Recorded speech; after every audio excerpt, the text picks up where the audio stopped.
साथियों नमस्कार। शिक्षा समाचार में आपका स्वागत है। एक नजर डालते हैं आज की प्रमुख शिक्षा समाचारों पर। क्या है शिक्षा विभाग से इस वक्त की बड़ी खबर देखने को मिल रही है। जूनियर अकाउंटेंट भर्ती को लेकर के सामान्य वर्ग से करीब 4 गुना अभ्यर्थियों को ही मिल रहा मौका। सीएटी लागू रहा तो हर भर्ती प्रक्रिया में जनरल कैटेगरी के उम्मीदवारों को होगा बड़ा नुकसान। इस तरह से हुआ जनरल कैटेगरी को नुकसान।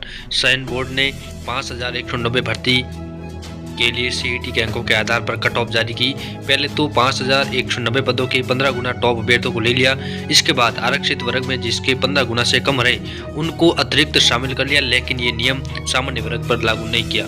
टॉप 15 गुना में सामान्य वर्ग के 3000 से 4000 अभ्यर्थी शामिल हुए। वहीं जिस तरह से जूनियर अकाउंटेंट भर्ती में सामान्य वर्ग को भारी नुकसान हुआ है, ये सिलसिला तो सीईटी से होने वाली हर भर्ती में जारी रहेगा। अगर सीईटी से नुकसान हो रहा है तो सरकार इस पर फिर से विचार करे। दीपेंद्र शर्मा, संयोजक, फाउंडेशन शैक्षिक प्रकोष्ठ। वहीं कार्मिक विभाग के नियमों के तहत पहले तो टॉप के 15 गुना अभ्यर्थियों को लिया। इसमें जिस आरक्षित श्रेणी में 15 गुना से कम अभ्यर्थी आए, शिथिलता देकर उस वर्ग में 15 गुना तो विद्यार्थियों और को शामिल कर लिया गया। कार्मिक विभाग के नियमों में आरक्षित वर्ग को शिथिलता देने का प्रावधान है, सामान्य वर्ग के लिए ऐसा नियम नहीं है। वहीं बड़ी खबर देखने को मिल रही है। शिक्षा कार्मिकों के बच्चों को मिलेगी 10,000 की वित्तीय मदद। राज्य की 500 कार्मिकों के प्रार्थना पत्र पर मिलेगी।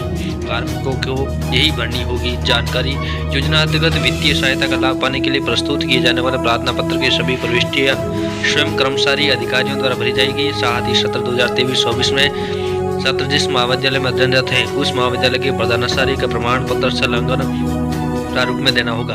सहायता राशि मात्र ट्यूशन, पुस्तकालय और प्रयोगशाला शुल्क के भुगतान पर ही दे है। इसके अलावा अन्य मदों पर किए गए भुगतान एवं एक मुश्त में दर्शाई गई राशि पर सहायता दे नहीं होगी। वित्तीय सहायता के लिए प्रार्थना पत्र छात्र के शैक्षणिक सत्र 2023-24 में अध्ययनरत के लिए ही स्वीकार्य होंगे। व्यावसायिक शिक्षा में सहायता के लिए परिवार के एक ही बच्चे के लिए प्रार्थना पत्र स्वीकार किया जाएगा। वहीं बड़ी खबर देखने को मिली है। 21 जनवरी को परीक्षा 5वीं कक्षा तक के बच्चे भर सकेंगे फॉर्म। सैनिक स्कूल में प्रवेश के लिए 16 तक भरे जाएंगे फॉर्म। 3 साल के सोलो पेपर से कर रहे हैं तैयारी। चित्तौड़गढ़ के सैनिक स्कूल का किया दौरा। वहीं हनुमंत सोपासनी स्कूल के बच्चे के लिए 60% सीट रहेगी रिजर्व। वहीं बड़ी खबर देखने को मिल रही है। आरपीएससी से आरएएस इंटरव्यू में सफल अभ्यर्थियों को पुनर्गणना कराने का मिला अवसर। 15 से 26 दिसंबर तक कर सकेंगे ऑनलाइन आवेदन। वहीं पशु चिकित्सा अधिकारी के साक्षात्कार का 519 से शुरू होगा। वहीं प्रधानाध्यापक स्कूल शिक्षा एग्रीकल्चर विषय का हुआ परिणाम जारी। वहीं बड़ी खबर देखने को मिल रही है। इस बार 50 जिलों में होगी मासिकों की परीक्षा है। बोर्ड प्रशासन ने परीक्षा केंद्र निर्धारण की तैयारियां कर दी है शुरू।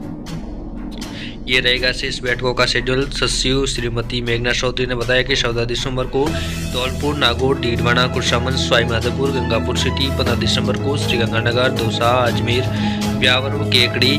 18 को जालोर, सासुर, भरतपुर, डी व करौली। 19 दिसंबर को सुरू, सीकर, नीमका थाना, बूंदी, उपाली और 20 को बाड़मेर, बाड़ोतरा, जैसलमेर, झुंझुनू। 21 दिसंबर को जोधपुर ग्रामीण, फलोदी, हनुमानगढ़ तथा 22 दिसंबर को बीकानेर, अनूपगढ़, कोटा की बैठक आयोजित होगी। राजस्थान माध्यमिक शिक्षा बोर्ड की माध्यमिक और उच्च माध्यमिक सहित समकक्ष परीक्षा इस बार प्रदेश की 50 जिलों में कराई जाएगी। वहीं बड़ी खबर देखने को मिल रही है। कोर्ट से अदालती दखल के बाद मिला पेंशन पर लाभ। हाईकोर्ट ने अब देरी पर दिलाया 9% ब्याज। वहीं शिक्षक भर्ती से बड़ी खबर है। डिग्री वेरिफिकेशन में विलंब हुआ तो शिक्षक भर्ती 1800 अभ्यर्थियों को 2 महीने बाद भी पोस्टिंग नहीं हुई। वहीं युवा शिक्षा को लेकर के बड़ा अपडेट देखने को मिल रहा है। पशु चिकित्सा अधिकारी भर्ती परीक्षा 2019 के इंटरव्यू का 14 चरण हुआ शुरू। 900 पदों पर हो रही साक्षात्कार। इंटरव्यू में अभ्यर्थियों से सवाल। प्रदेश के नए सीएम कौन? उन्होंने पूर्व सीएम की किस योजना की सोशल साइट पर तारीफ की। लंपी स्किन डिजीज को लेकर भी किए गए सवाल। वहीं एक कॉलेज के बेसमेंट मिलते ही खिले शहर। एक बार होगा, एक का होगा सिलेक्शन। वहीं स्वायत्त शासन विभाग लास्ट दिन बीएससी की काउंसलिंग। आरओ सेकंड व ईओ ग्रेड 4 के लिए काउंसलिंग हुई पूरी।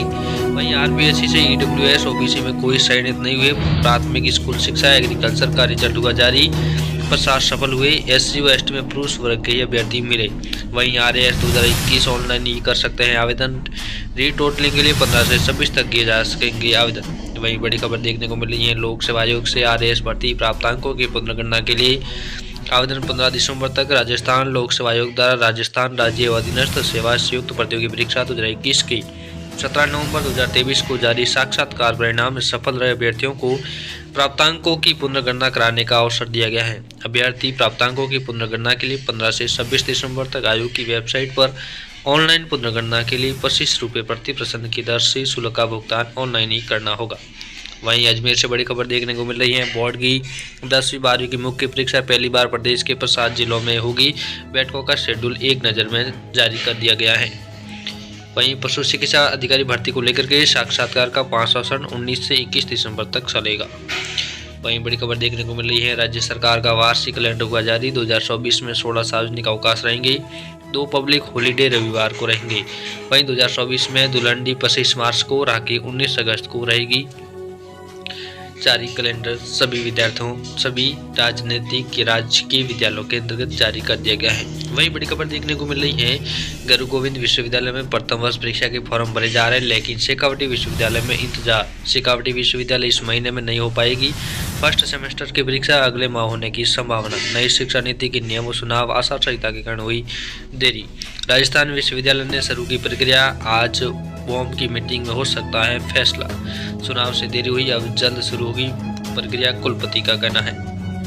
वहीं बड़ी खबर देखने को मिल रही है। नई संसद में हुई घुसपैठ। संसद पर हमले की 22वीं वर्षी पर दर्शक दीर्घा से 2 लोग सदन में कूदे। हनुमान बेनीवाल और अन्य सांसदों ने एक को पीटा, दूसरे ने स्मोक कैन फेंकी। कुल 106 थे, 5 पकड़े गए, 1 हो गया फरार। शुक्र है अनहोनी टली। वहीं चीन फर्स्ट संसद पर आतंकवादी हमले की 22वीं वर्षी के दिन नई संसद में दोपहर 1 बजे विजिटर गैलरी से 2 लोग लोकसभा हाउस में कूदे। सागर नाम का एक शख्स स्पीकर और दौड़ा। वहीं सीन 2 के अंतर्गत गुरजीत औजला व हनुमान बेनीवाल समेत कई सांसदों ने उससे घेरा और जमकर पीटा।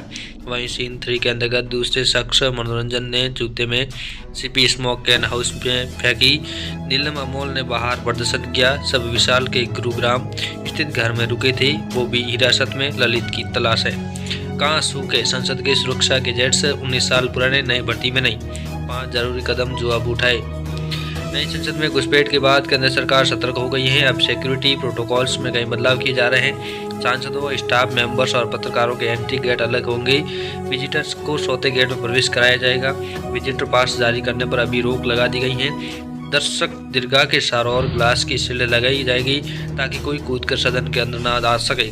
एयरपोर्ट की तरह बॉडी स्कैन मशीनें लगाई जाएगी। सुरक्षा कर्मियों की संख्या में भी बढ़ोतरी की जाएगी, इसलिए कमजोर पड़ी मौजूदा व्यवस्था। नई संसद में दर्शक दीर्घा और अंगतुकों की तलाशी की जिम्मेदारी दिल्ली पुलिस की सिपाहियों को सौंपी गई है। पुरानी संसद में ये काम संसदीय सुरक्षा कर्मी करते थे, जो बॉडी लैंग्वेज पढ़ने में माहिर थे। सीआरपीएफ के साथी बद्दीदारों जवान दर्शक दीर्घा की निगरानी कर रहे, लेकिन उन्हें हाव भाव समझने की कोई ट्रेनिंग नहीं दी गई है। वहीं आरोपी कौन है? बेरोजगार इंजीनियर, रनिंग चैंपियन, रिक्शा चालक। सागर लखनऊ का है, मनोरंजन कर्नाटक का, नीलम हरियाणा का और अमोल महाराष्ट्र का है। 12वीं पास, ई रिक्शा चलाता है। मैं शुरू से ही भाजपा सांसद प्रताप सिम्हा के नाम से विजिटर पास पर एंट्री ली। पिता कॉर्पोरेटर हैं, साधारण परिवार से हैं। 2 दिन पहले कहा था धरने में जा रहा हूँ। वहीं इंजीनियर संसद के अंदर इसी ने स्मोक कैन जलाकर फेंका था। सभी आरोपी एक दूसरे को पहले से जानते थे, वे लगातार संपर्क में थे। उन्होंने मिलकर संसद में स्मोक कैन जलाने की साजिश रची थी। वहीं नीलम हरियाणा से उम्र 42, सिविल सर्विसेज की तैयारी कर रही थी। BA, MA, MPhil, नेट से टेट कर चुकी है। किसान आंदोलन में सक्रिय थी। दिल्ली में पहलवानों के प्रदर्शन में 7 घंटे हिरासत में रही। वहीं अमोल महाराष्ट्र से बेरोजगार, रनिंग में चैंपियन रहा। कई वर्षों से सेना पुलिस भर्ती की तैयारी कर रहा था। माँ मजदूर हैं, पिता मंदिर में झाड़ू लगाते हैं। 4 दिन पहले निकला था, बोला रोजगार के लिए दिल्ली जा रहा हूँ। वहीं नहीं हम किसी संगठन से नहीं है, हम जनता हैं, स्टूडेंट हैं हम, क्योंकि हम बेरोजगार हैं। हमारे माता पिता इतना काम करते हैं। मजदूर, किसान, छोटे व्यापारी, दुकानदार, लेकिन किसी की बात नहीं सुनी जाती। ये हर जगह हमारी आवाज़ को दबाने की कोशिश करते हैं। ये तानाशाही नहीं चलेगी, तानाशाही बंद करो। संसद के बाहर स्मोक कैन जलाकर नारेबाजी करती नीलम का बयान। वहीं बड़ी खबर देखने को मिल रही है। नए नियम, आर्टिकलशिप अवधि 1 साल घटाई। कोर्स के बाद 1 साल CA फर्म में करना होगा काम। CA में अब नए पैटर्न में पंजीकृत शुरू हुआ। इंटर में 30% सवाल, मल्टीपल चॉइस, गलत जवाब पर कटेंगे अंक। 50 साल पुराना मेडिकल कॉलेज 10 सीटों के लिए सिर्फ 1 डिप्लोमा कोर्स हुआ। पैरामेडिकल संबंधी अन्य डिप्लोमा के लिए महंगे निजी कॉलेजों में जाना मजबूरी हुआ। हर स्ट्रीम के छात्र कर सकेंगे शॉर्ट टर्म स्किल कोर्स। सहायक नगर नियोजक पदों के लिए काउंसलिंग 21 दिसंबर को होगी। वहीं बड़ी खबर देखने को मिल रही है RS रीटोटलिंग के लिए आवेदन 15 से 26 तक होंगे। RBSC मुख्य परीक्षा पहली बार राजस्थान के 7 जिलों में होगी। वहीं राज्यपाल श्री कलराज मिश्र मुख्यमंत्री और मंत्रिमंडल के 2 सदस्यों को तब शपथ दिलाएंगी। स्थान रामनिवास बाग, दिनांक 15 दिसंबर को। आज के लिए इतना ही, तब तक के लिए धन्यवाद। जय हिंद, नमस्कार।